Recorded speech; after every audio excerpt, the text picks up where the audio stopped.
Doctor Baba Saheb Ambedkar ಅವರ ಸಮಗ್ರ ಬರಹಗಳು ಮತ್ತು ಭಾಷಣಗಳ ಸಂಪುಟ 19ರಿಂದ ಒಂದು ಲೇಖನವನ್ನು ತಮ್ಮೆದುರಿಗೆ ಈ ಅಂಬೇಡ್ಕರ್ ಜಯಂತಿ ಪ್ರಯುಕ್ತ ಪ್ರಸ್ತುತಪಡಿಸುತ್ತಿದ್ದೇನೆ. ದೇಶದ ಪಕ್ಷಗಳು ಯಾವುದೇ ಸಾರ್ವಜನಿಕ ಕೆಲಸವನ್ನು ನಾನೊಬ್ಬನೇ ಮಾಡಿ ತೋರಿಸುತ್ತೇನೆ ಅಂದವನ ಕೈಯಿಂದ ಯಾವತ್ತೂ ಆ ಕೆಲಸವಾಗುವುದಿಲ್ಲ ಅನ್ನುವುದು ನಿಜ. ಅಷ್ಟೇ ಅಲ್ಲದೆ ತಿಳುವಳಿಕೆಯುಳ್ಳ ಜನ ಆತನ ಅಹಂಕಾರವನ್ನು ಹಾಗೂ ಆತ ಬೀಗುವುದನ್ನು ನೋಡಿ ಅವನತ್ತ ಕರುಣೆಯಿಂದ ನೋಡಿಯಾರು. ಮಾನವನ ವಿಚಾರಗಳು ಎಷ್ಟೇ ಉದಾತ್ತವಾಗಿದ್ದರೂ ಆತನಿಗೆ ಆಧಾರವಾಗಿ ನಿಲ್ಲುವವರು ಯಾರೂ ಇಲ್ಲದಿದ್ದರೆ ಆತ ಕೈಲಾಗದವನಾಗಿ ಆತನ ವಿಚಾರಗಳು ಅನಾಥವಾಗುತ್ತವೆ. ಅನಾಥ ವಿಚಾರಗಳು ಇದ್ದರೆಷ್ಟು ಬಿಟ್ಟರೆಷ್ಟು. ಹೊಸ ಹೊಸ ವಿಚಾರಗಳಿಂದ ಜಗತ್ತು ಬದಲಾಗದಿದ್ದರೆ ಮಾನವನಿಗೆ ಅದರಿಂದಾಗುವ ಲಾಭವಾದರೂ ಏನು? ಹಾಗಾಗಿ ಕೆಲಸದ ದೃಷ್ಟಿಯಿಂದ ಕ್ರಿಯಾಶೀಲ ಜನರ ಒಮ್ಮನಸ್ಸಿನಿಂದ ಒಗ್ಗಟ್ಟಿನಿಂದ ಒಂದೇ ಜೀವವಾಗಿ ಬದುಕಲು ಸೃಷ್ಟಿಯ ನಿರ್ಜೀವ ವಸ್ತುಗಳಲ್ಲಾಗಲಿ ಅಥವಾ ಸಜೀವ ಪ್ರಾಣಿಗಳಲ್ಲಾಗಲಿ ಸಮಾನ ಧರ್ಮವಿರಬೇಕಾಗುತ್ತದೆ. ನೀರು, ಎಣ್ಣೆ, ಕಲ್ಲು, ಮರ, ಧಾತುಗಳು ಹಾಗೂ ಮಣ್ಣಿನಲ್ಲಿ ಸಮಾನ ಧರ್ಮವಿರದಂತೆ ಹುಲಿ, ಹುಲ್ಲೆ, ಬೆಕ್ಕು, ಇಲಿ, ಬ್ರಿಟಿಷರು ಹಾಗೂ ಫ್ರೆಂಚ್, ಜರ್ಮನ್ ಮತ್ತು ಕ್ರಿಶ್ಚಿಯನ್ಸ್, ಹಿಂದೂ, ಮುಸಲ್ಮಾನರು, ಬ್ರಾಹ್ಮಣರು, ಬ್ರಾಹ್ಮಣರೇತರರಲ್ಲಿ ಯಾವುದೇ ಒಮ್ಮತವೂ ಇಲ್ಲ, ಒಗ್ಗಟ್ಟೂ ಇಲ್ಲ. ಸಮಾನಶೀಲ ವ್ಯಸನೇಶು ಸಖ್ಯಂ ಅನ್ನುವ ಮಾತು ಎಲ್ಲೆಲ್ಲೂ ಅನ್ವಯಿಸುತ್ತದೆ. ಜೀತದಾಳು ಸಾಹುಕಾರ, ಸ್ವಾಮಿ ಸೇವಕ, ಶ್ರೀಮಂತ ಬಡವ ಇವರಲ್ಲೂ ಗೆಳೆತನ, ಆತ್ಮೀಯತೆ ಇದೇ ಕಾರಣಕ್ಕೆ ಕಂಡುಬರುವುದಿಲ್ಲ. ಬ್ರಿಟಿಷರು ಸ್ಥಳೀಯರು, ವಿದೇಶಿಯರು ದೇಶೀಯರು, ಕ್ರಾಂತಿಕಾರಿಗಳು, ಅಹಿಂಸಾವಾದಿಗಳು ಇವರಲ್ಲೂ ಕೂಡ ಒಮ್ಮತ, ಒಗ್ಗಟ್ಟಿಲ್ಲ. ಇವರಲ್ಲಿರುವ ವಿಭಿನ್ನ ಧರ್ಮವೇ ಇದಕ್ಕೆ ಕಾರಣ. ಇಂದು ಇಲ್ಲಿ ನಾವು ಯಾವ ಪಕ್ಷಕ್ಕೆ ಸೇರಿದ್ದೇವೆ ಅನ್ನುವುದನ್ನು ಚರ್ಚಿಸುವುದೇ ನಮ್ಮ ಉದ್ದೇಶ. ಆದರೆ ಈ ಚರ್ಚೆಯನ್ನು ಆರಂಭಿಸುವ ಮೊದಲು ಇಂದು ಅಸ್ತಿತ್ವದಲ್ಲಿರುವ ಪಕ್ಷಗಳು ಹೇಗೆ ಹುಟ್ಟಿಕೊಂಡವು ಹಾಗೂ ಅವುಗಳ ಚಾರಿತ್ರ್ಯವೇನು ಅನ್ನುವುದನ್ನು ಕಂಡುಹಿಡಿಯಬೇಕು. ಈ ದೇಶ ಬ್ರಿಟಿಷರ ಕೈಗೆ ಹೋದ ಬಗೆ ಹೇಗೆ ಅನ್ನುವ ಇತಿಹಾಸವನ್ನೇನು ಮತ್ತೆ ವಿವರಿಸಬೇಕಿಲ್ಲ. ಮುಳುಗಡೆಯ ಅಂಚಿನಲ್ಲಿದ್ದ ಮುಸಲ್ಮಾನರನ್ನು ಹಾಗೂ ಆಗಸಕ್ಕೆ ಏಣಿ ಹಚ್ಚುವ ಕನಸು ಕಾಣುತ್ತಾ ತಮ್ಮ ಧೈರ್ಯ ಸಾಹಸವನ್ನು ಭಾರತದಾದ್ಯಂತ ತೋರಿಸಿದ ಮರಾಠರನ್ನು ಸೋಲಿಸಿ ಬ್ರಿಟಿಷರು ತಮ್ಮ ರಾಜ್ಯವನ್ನು ಹೇಗೆ ಸ್ಥಾಪಿಸಿದರು ಅನ್ನುವುದು ಎಲ್ಲರಿಗೂ ಗೊತ್ತಿರುವ ವಿಷಯವೇ. ಆದರೆ ಪ್ರಜಾಪಕ್ಷ ಅನ್ನುವುದು ಮಾತ್ರ ಬ್ರಿಟಿಷರ ಕಾಲದಲ್ಲೇ ಮೊಳಕೆಯೊಡೆದ ಗಿಡ ಅನ್ನುವುದನ್ನಿಲ್ಲಿ ನೆನಪಿಡಬೇಕು. ನಮ್ಮಲ್ಲಿ ಅನೇಕ ಪರಕೀಯರು ರಾಜ್ಯವನ್ನಾಳಿ ಹೋದರು. ಮುಸಲ್ಮಾನರೂ ಅನೇಕ ವರ್ಷಗಳವರೆಗೆ ರಾಜ್ಯವನ್ನಾಳಿದರು.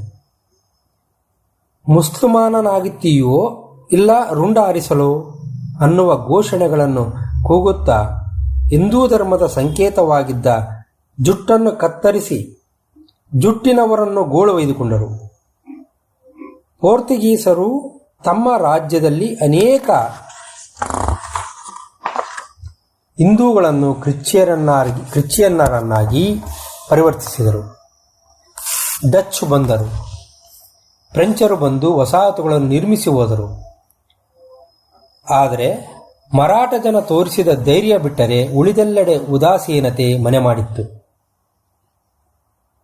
ಬರುವವರು ಬರಲಿ, ಹೋಗುವವರು ಹೋಗಲಿ, ನಮಗೇನಂತೆ ಅನ್ನುವ ಉದಾಸೀನತೆಯ ಭಾವನೆ ಹೊಂದಿದ್ದ ಜನತೆ ಬ್ರಿಟಿಷ್ ರಾಜ್ಯದಲ್ಲಿ ಮಾತ್ರ ಉದಾಸೀನತೆ ತೋರಿಸುತ್ತಿಲ್ಲ ಅನ್ನುವುದು ಆಶ್ಚರ್ಯದ ಸಂಗತಿಯಲ್ಲವೇ?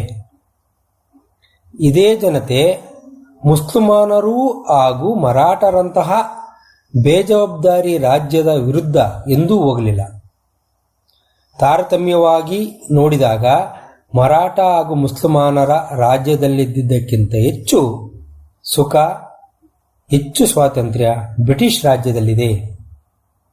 ಈಗಿದ್ದರೂ ಇವರ ವಿರುದ್ಧವೇ ತಮ್ಮ ಪಕ್ಷ ಎತ್ತಿ ಕಟ್ಟುವುದು ಮಾತ್ರ ವಿಚಿತ್ರವಲ್ಲವೇ? ಅಲ್ಲದೆ ಈ ವಿಚಿತ್ರತೆ ಯಾಕೋ ಸುಲಭವಾಗಿ ಅರ್ಥವಾಗುತ್ತಿಲ್ಲ.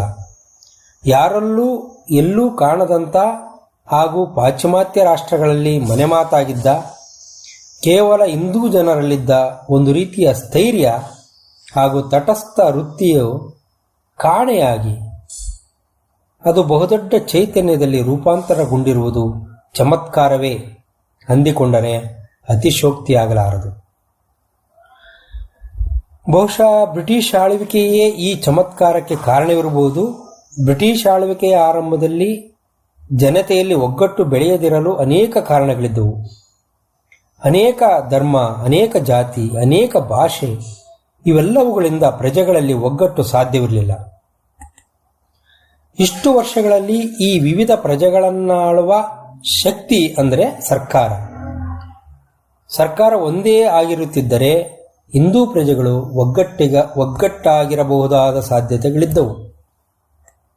ಅಮೆರಿಕಾದ ಸಂಯುಕ್ತ ರಾಷ್ಟ್ರಗಳಲ್ಲೂ ಭಿನ್ನ ಭಾಷೆ, ಭಿನ್ನ ಧರ್ಮ, ಭಿನ್ನ ಜಾತಿಗಳಿದ್ದರೂ ಅಲ್ಲಿಯ ಪ್ರಜೆಗಳಲ್ಲಿ ಒಗ್ಗಟ್ಟಿದೆ ಅನ್ನುವುದು ಇತ್ತೀಚೆಗೆ ಮುಗಿದ ಯುದ್ಧದಲ್ಲಿ ಸಾಬೀತಾಗಿದೆ. ಹಾಗೆಯೇ ಯುರೋಪಿನ ಜನರೆಲ್ಲ ಒಂದೇ ಧರ್ಮದವರಿದ್ದರೂ ಅವರ ನಡುವೆ ಒಗ್ಗಟ್ಟಿಲ್ಲ, ವೈಮನಸ್ಸಿದೆ ಅನ್ನುವುದು ಇತ್ತೀಚೆಗೆ ಅನುಭವಕ್ಕೆ ಬಂದಿದೆ. ಯುರೋಪ್ನಂತೆ ಭಾರತದ ಪ್ರಜೆಗಳಲ್ಲೂ ಒಗ್ಗಟ್ಟಿರಲಿಲ್ಲ ಅನ್ನುವುದಕ್ಕೆ ಕಾರಣ ಭಾರತದಲ್ಲೂ ಯುರೋಪ್ನಂತೆ ಒಂದೇ ಆಳ್ವಿಕೆ ಇರಲಿಲ್ಲ. ಒಂದೇ ಸರ್ಕಾರದ ಆಳ್ವಿಕೆಗೆ ಒಳಪಟ್ಟಿರುವ ನಾಗರಿಕರು ನಾವು, ಒಂದೇ ಕಾನೂನನ್ನು ನಂಬುವ ಪ್ರಜೆಗಳು ನಾವು, ಒಂದೇ ಶಾಸನ ಪದ್ಧತಿಯಲ್ಲಿ ಸುಖ ದುಃಖ ಹಂಚಿಕೊಳ್ಳುವ ಜನ ನಾವು ಅನ್ನುವ ಭಾವನೆಗಳನ್ನು ಜಾಗೃತಿಗೊಳಿಸಿ ಪ್ರಜೆಗಳಲ್ಲಿ ಒಗ್ಗಟ್ಟಿರುವಂತೆ ಮಾಡಲು ಒಂದು ಆಡಳಿತ, ಒಂದು ಆಳ್ವಿಕೆ ಬಿಟ್ಟರೆ ಅನ್ಯ ಮಾರ್ಗ ಬೇಕಿಲ್ಲ. ಹಿಂದೂ ಪ್ರಜೆಗಳಲ್ಲಿ ಒಗ್ಗಟ್ಟು ಬೆಳೆಯಲು ಬ್ರಿಟಿಷ್ ಆಳ್ವಿಕೆ ಹೇಗೆ ಕಾರಣವೋ ಇಂಗ್ಲಿಷ್ ಭಾಷೆಯ ಪ್ರಚಾರ ಕೂಡ ಅಷ್ಟೇ ಕಾರಣ. ಇಂಗ್ಲಿಷ್ ಭಾಷೆಯ ಪ್ರಚಾರದಿಂದ ವಿವಿಧ ಪ್ರಾಂತ್ಯದ ಜನರಲ್ಲಿ ವಿಚಾರ ಹಾಗೂ ಆಚಾರ ವಿನಿಮಯಗಳಾಗಿ ಅವರ ಒಗ್ಗಟ್ಟು ಇನ್ನೂ ಗಟ್ಟಿಯಾಗಿದೆ. ಹೀಗೆ ಒಗ್ಗಟ್ಟಾಗಿರುವ ಪ್ರಜೆಗಳಲ್ಲಿ ತಲೆತಲಾಂತರದಿಂದ ಬೀಡು ಬಿಟ್ಟಿದ್ದ ಉದಾಸೀನತೆ, ಸ್ಥೈರ್ಯ ಹಾಗೂ ತಟಸ್ಥ ವೃತ್ತಿಗಳು ತೊಲಗಿ ತಮ್ಮ ಹಕ್ಕಿನ ಅರಿವುಂಟಾಗಲು ಬ್ರಿಟಿಷ್ ಆಳ್ವಿಕೆಯ ಇತಿಹಾಸದ ಪರಿಶೀಲನೆ ಸಾಲದಾಯಿತು. ಪ್ರಜೆಗಳು ಹಾಡುಗಳು ಹಾಗೂ ರಾಜರು ಆ ಹಾಡುಗಳನ್ನು ಮೇಯಿಸುವವರು ಅನ್ನುವ ಭಾವನೆಯಿಂದ ತಮ್ಮ ಚೈತನ್ಯವೆಂಬ ಹಗ್ಗವನ್ನು ತಮ್ಮನ್ನಾಳುತ್ತಿರುವವರ ಕೈಗೆ ಕೊಟ್ಟು ಚಿಂತೆಯಿಲ್ಲದೆ ವರ್ತಿಸುತ್ತಿತ್ತು ಪ್ರಜ್ಞೆ, ಚಿಂತೆಯಿಲ್ಲದೆ ವರ್ತಿಸುತ್ತಿತ್ತು ಪ್ರಜೆ. ಇಂತಹ ಪರಿಸ್ಥಿತಿಯಲ್ಲಿ ರಾಜರಿಗಿಂತ ಪ್ರಜೆಗಳೇ ಶ್ರೇಷ್ಠರು ಹಾಗೂ ರಾಜರು ಪ್ರಜೆಗಳ ಇಚ್ಛೆಯಂತೆಯೇ ರಾಜ್ಯವನ್ನು ಆಳಬೇಕು, ಪ್ರಜೆಯೇ ರಾಜ ಅನ್ನುತ್ತಾ ಪ್ರಜೆಯ ಚೈತನ್ಯದ ಹಗ್ಗ ಅವರವರ ಕೈಗಳಲ್ಲೇ ಇರಬೇಕು ಎಂದು ಎದೆತಟ್ಟಿ ಹೇಳುವ ಬ್ರಿಟಿಷರು ಹಾಗೂ ಬ್ರಿಟಿಷ್ ಇತಿಹಾಸದ ಪರಿಚಯವೇ ಪ್ರಜಾಪಕ್ಷ ಜಾಗೃತವಾಗಲು ಕಾರಣ, ಬಿಟ್ಟರೆ ಬೇರೆ ಯಾವ ಕಾರಣವೂ ಇಲ್ಲ. ಮುಂದೆ ಈ ಪ್ರಜಾಪಕ್ಷಕ್ಕೆ ಹೆಚ್ಚು ಬಲ ಸಿಗಲು ಕೆಲವು ಬ್ರಿಟಿಷ್ ಅಧಿಕಾರಿಗಳ ದೋಷಯುಕ್ತ ಆಡಳಿತ ಕಾರಣವಾಯಿತು ಅನ್ನುವುದೊಂದು ಬೇರೆ ಪ್ರಶ್ನೆ. ಮೊದಲು ಬ್ರಿಟಿಷ್ ರಾಜ್ಯ ಸುರಾಜ್ಯವಾಗಬೇಕು ಅನ್ನುವುದು ಪ್ರಜಾಪಕ್ಷದ ಗುರಿಯಾಗಿತ್ತು. ಆದರೆ ಕಾಲಾಂತರದಿಂದ ಸುರಾಜ್ಯಕ್ಕಿಂತ ಸ್ವರಾಜ್ಯವೇ ಲೇಸು ಅನಿಸತೊಡಗಿತು. ಗುರಿಯಲ್ಲಿ ಬದಲಾವಣೆ ಆದೊಡನೆ ಈ ಪ್ರಜಾಪಕ್ಷದಲ್ಲಿ ಎರಡು ಭಾಗಗಳಾದವು. ಒಂದು ಪಕ್ಷವು ತಮಗೆ ಸಂಪೂರ್ಣ ಸ್ವಚ್ಛ ಸ್ವಾತಂತ್ರ್ಯ ಬೇಕು ಎಂದು ಕೇಳತೊಡಗಿದರೆ, ಮತ್ತೊಂದು ಪಕ್ಷ ಬ್ರಿಟಿಷರನ್ನು ಬಿಟ್ಟರೆ ತಮಗೆ ಬೇರೆ ಗತಿಯಿಲ್ಲ ಅಂದುಕೊಂಡು ಬ್ರಿಟಿಷ್ ಸಾಮ್ರಾಜ್ಯವೇ ಸುರಾಜ್ಯವಾದರೆ ಸಾಕು ಅನ್ನತೊಡಗಿತು. ಸಂಪೂರ್ಣ ಸ್ವಾತಂತ್ರ್ಯ ಬೇಡುವವರನ್ನು ಕ್ರಾಂತಿಕಾರಿಗಳೆಂದು ಕರೆಯಲಾಯಿತು. ಹಾಗೂ ಇರುವುದರಲ್ಲೇ ಸುಖವಾಗಿದ್ದೇವೆ ಅನ್ನುವವರನ್ನು ಅಹಿಂಸಾವಾದಿಗಳು ಎಂದು ಹೆಸರಿಸಲಾಯಿತು.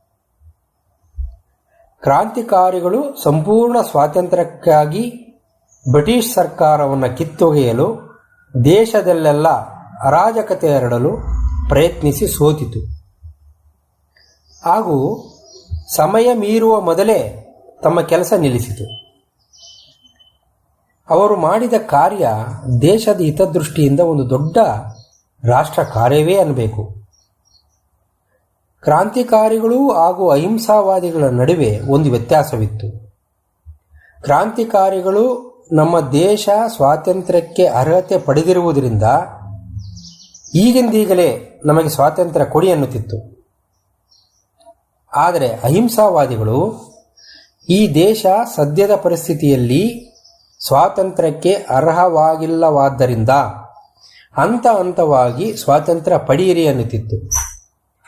ಈ ವಿಚಾರಗಳ ಭಿನ್ನತೆಯಿಂದಾಗಿ ಕ್ರಾಂತಿಕಾರಿಗಳಿಗೆ ತಮಗೆ ಸಿಕ್ಕಿರುವ ಸ್ವಾತಂತ್ರ್ಯ ತಮ್ಮ ಅರ್ಹತೆಗೆ ತಕ್ಕುದಲ್ಲದ ಕೆಲಸಕ್ಕೆ ಬಾರದ ಸ್ವಾತಂತ್ರ್ಯ ಅನಿಸಿ ಅದು ಅಪಮಾನಾಸ್ಪದವಾಗಿ ಕಂಡಿತು. ಇದೇ ಲೇಖನ ಮುಂದಿನ ಭಾಗದಲ್ಲಿ ಮುಂದುವರಿಯುತ್ತದೆ. ಇದು ಡಾಕ್ಟರ್ ಬಾಬಾ ಸಾಹೇಬ್ ಅಂಬೇಡ್ಕರ್ ಅವರ ಸಮಗ್ರ ಬರಹಗಳು ಮತ್ತು ಭಾಷಣಗಳಲ್ಲಿ ಅಂಬೇಡ್ಕರ್ ಅವರು ಬರೆದ ಒಂದು ಲೇಖನ ದೇಶದ ಪಕ್ಷಗಳು ಅವರಿಂದ ಆಯ್ದ ಭಾಗವನ್ನು ಇದುವರೆಗೂ ಓದಿದವರು ಎನ್.ಆರ್. ತಿಪ್ಪೇಸ್ವಾಮಿ ಚಳ್ಳಕೆರೆ.